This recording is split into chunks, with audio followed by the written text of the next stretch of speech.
Hey guys, welcome back to The Brickley Wire. I'm your host, Braden.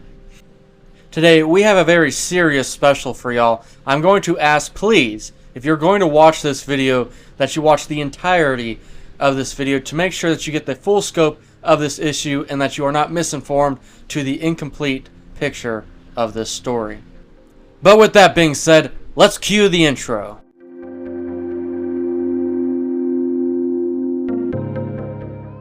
Before we get into this insane story, please like the video, comment down below what your thoughts are on this story, make sure to subscribe for future videos, and turn on those notifications to get notified about my future uploads. It is important that everyone is starting at the same basis level here. Let me explain what is happening. Allegedly, at the Lego factory in Mexico, a group of employees and outside parties are stealing Lego minifigure parts out of bins. And it has gone from a few people stealing and reselling to now a major distributive process with up to 3 to 4 levels of distribution where these minifigures are ending up in the hands of your everyday Lego consumer illegitimately. Before I dive deeper into this, I would like to address that I am not trying to incriminate anyone, and my primary source has elected to stay 100% anonymous, and I will respect that. The issue does not lie with the resellers who are buying the product from the distributors. The issue lies with the people who know 100% what they are doing. I would also like to address that I am biased in this situation. I disagree 100% with this entire process. At no point do I want to make it look like I support this, but I do want to make sure that both perspectives are shown. Let's start here. Do you think that you have illegal Lego in your collection? Actually, the real question is, how can you tell? Well, the truth is that you can't tell. And that's not necessarily your fault. And actually, it isn't entirely the seller's fault either. The fault lies with the alleged employees who are stealing, allegedly, from the factories. Doesn't it bother you that this is occurring in the Lego community? I believe that the time is right to shine a light on this dark operation. And to do that, I got in contact with my trusted source, who I have mentioned will stay 100% anonymous, who has unveiled some important details. So to get started, I am going to start with the interview that I conducted with this trusted source. The first question is, where are these mass influx of product coming from? The response was clear, that the alleged location from where these products are being stolen is the factory in Mexico. My source has also indicated that it may be occurring at other locations. The second question, how do you get them? Well, it was explained to me that this is a 3-tiered system, with a 4th tier being the reseller. The first tier is that the person allegedly steals the product from the manufacturing bins after they have been printed, because most of the things being stolen are minifigures who have printing. So the product is created, it's then gone through printing, and then they steal it from a finished bin. I would like to mention that it has been noted that when a product is stolen from the bin, due to Lego's insane quality control, this does not take away from sets. So every set from that factory still gets a minifigure. These minifigures lay within a margin of error to where Lego is barely noticing when they go missing. The second tier is the person who allegedly steals the product will hand it to a sorter who will then sort all the product that is brought in and will create packs of minifigures that will then be given to the third tier, who is a middleman who will take the product, and we know this for a fact, and will reach out to sellers and then sell them as a normal random person. And it's important to note that a lot of sellers who buy from these people aren't aware of what is happening. The fourth tier, of course, is the reseller, the person who is buying it from this distributive process, and then they are who actually connects it to you, the consumer. I have been told that the distributors usually want to deal in bulk, quantities of usually 100 at a time. But it has been noted that it has occurred on multiple other occasions that quantities of 25 or 50 have also happened. But in general, 100 at a time is what they usually want to be at. The third question: what price are you paying for them? This was not directly answered.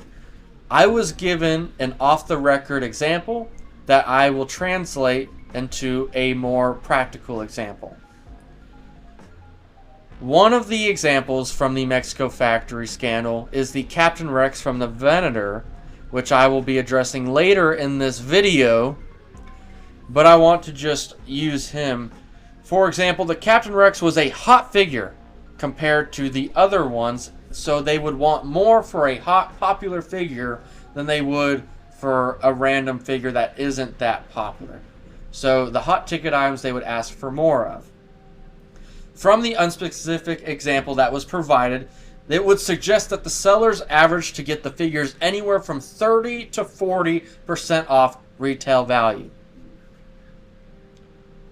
It is unknown how much the sorter is paying the person allegedly stealing the product and how much the middleman is being accredited for his task of wholesaling the product to LEGO resellers.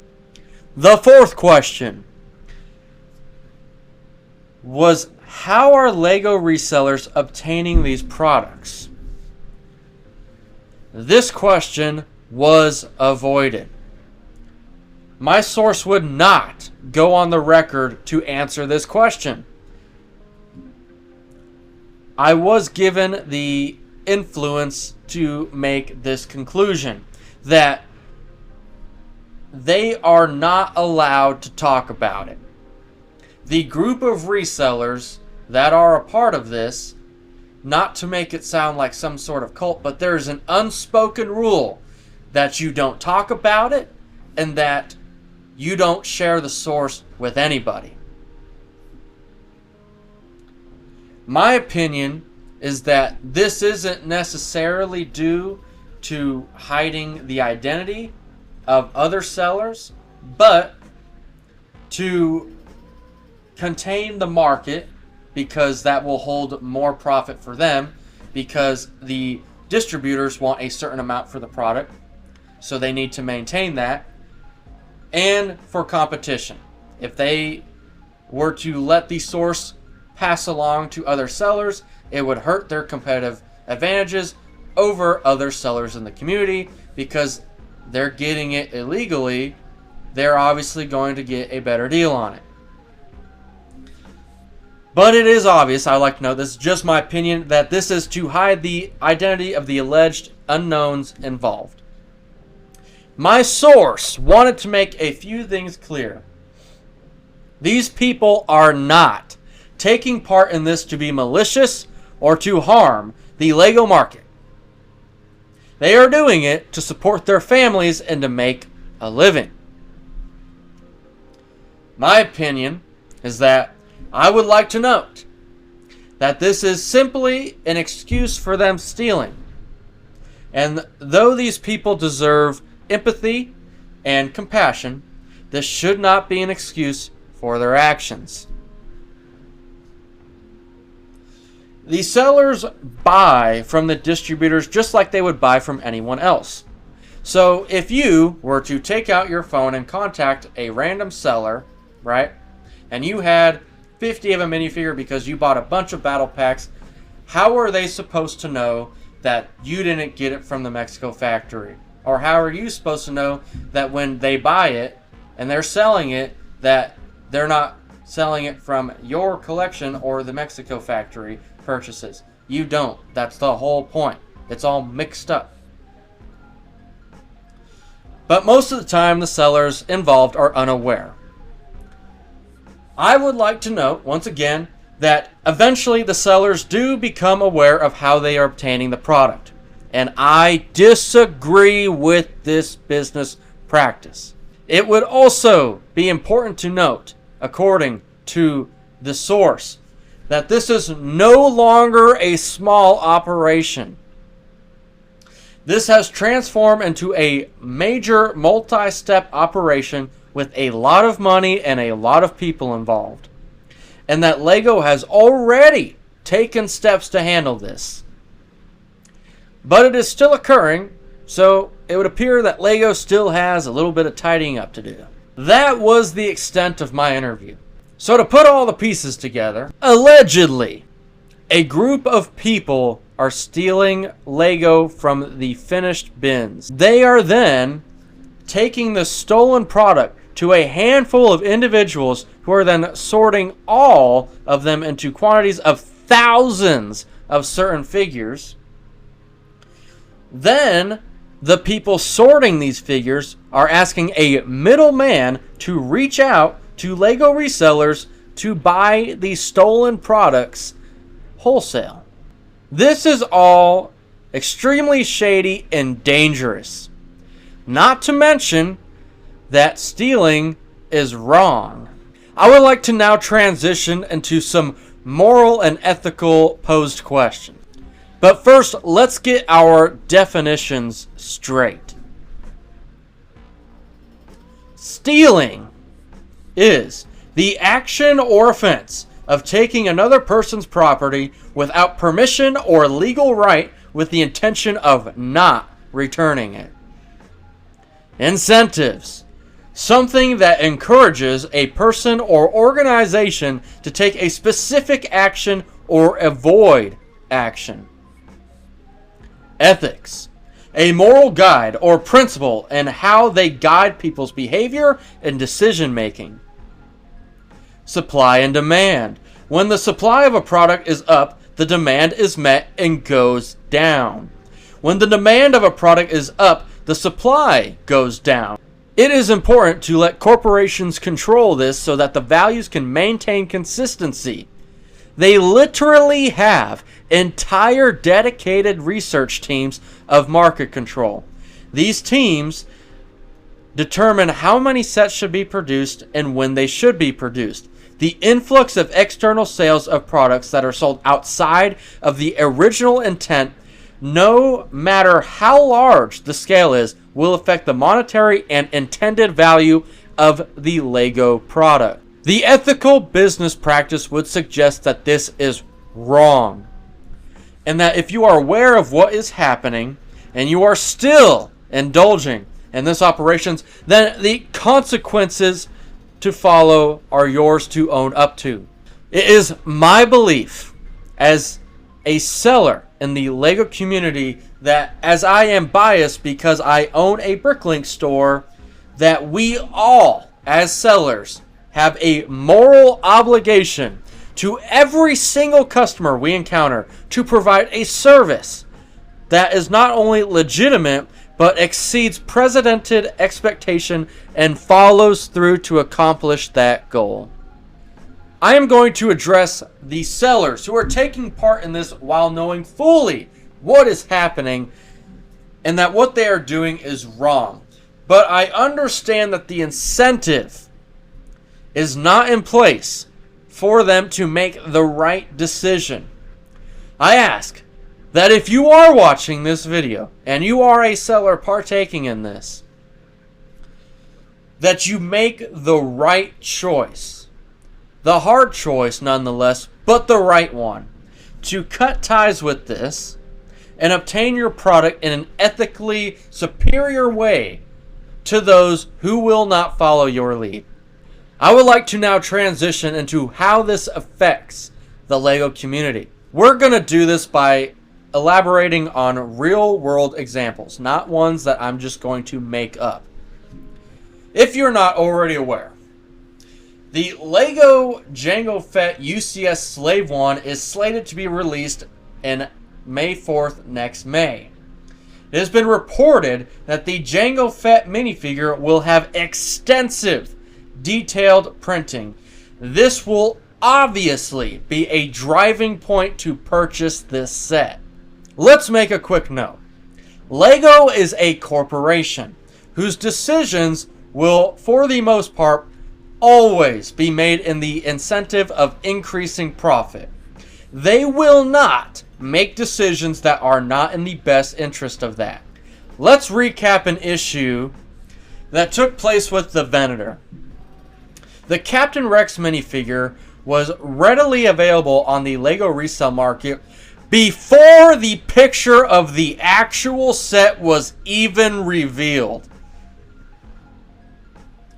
This is simply ridiculous. I am not saying to go buy a multi-$100 set for the minifigure, but I will address that in a minute.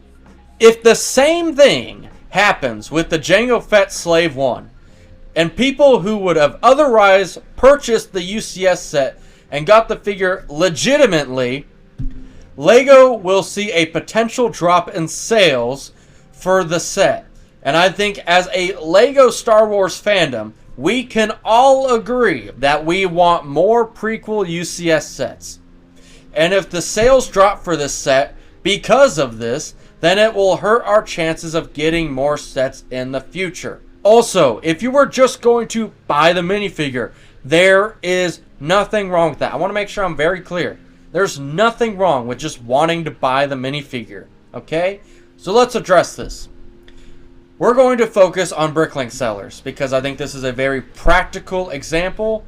So, Bricklink sellers who have to go out and invest a lot of money to part out sets to get the opportunity to sell the figure are relying on that figure to get a certain amount of their principal cost back. And then all of a sudden, because the market is flooded with Mexico figures, that disincentivizes the Bricklink seller from going out and performing their service to the community by selling potential rare pieces from that set individually, or any other piece from the set. It's that simple. If they don't feel like they're going to get their money back, they're not going to do it. And then all of a sudden, when people want to go buy pieces from that set, maybe they want to put things together from pieces from that set, and they want to go buy a specific unique piece that's from that set, Bricklink sellers aren't going to want to go part it out unless they get a great deal on it, because the figure that's going to get a lot of their money back is not going to be worth anything. It's still going to be worth something, but not what it potentially could be. Let's address market control. The source I interviewed claimed that everyone involved has a general understanding to price the figures at fair market value based upon Bricklink. But ultimately, although this is followed, that when the supply is higher than the demand, and they take away from other sellers who have obtained the product legitimately, they will drive down the price of the figure over time, because sellers will increase discounts on items that are not moving because they need to reinvest that money into the next thing that comes out. This can also take the excitement out of a LEGO release. Let's say you are super pumped to go buy that new Jabba sail barge. It's coming out in October, okay? And let's say all of a sudden, 2 weeks before it gets released, so about right now as I'm recording in this video, some random website pops up and illegitimately is trying to sell the set for 20% off. People are going to swarm and purchase it 2 weeks early and get a lot less excited about the anticipation of the set coming out. Or that brand new show that you loved is coming out next week, and someone who saw it early posts a spoiler right in front of you in your Instagram feed. I personally think that if you are involved in the LEGO community, that a big part of it is getting excited for new releases, and I think that this hinders the natural experience of the collector. So what is my call to action? Why am I doing this video? I'm not telling anyone to go boycott sellers who you may suspect are involved in this, because you could be wrong. And it's hard to weed out the good from the bad here. What I'm trying to accomplish with this report is the general knowledge of what is plaguing our LEGO markets and the potential repercussions that may ensue if this continues to occur. I have been told from this source that LEGO is already taking steps to handle this, but again, it's still happening, so that looks like they still have plenty of work to do. This is a very serious issue, and I passionately believe that as a community, we can all rise up above the wrongdoings of our counterparts and make the right decision to preserve and protect the innocence and dignity of our beloved LEGO community. I really appreciate you guys watching the entirety of this video. If you liked the video, please like the video, comment on what you think about this, subscribe for future videos, turn on those notifications to get notified about my future uploads. And with that being said, thank you so much and have a great and wonderful day.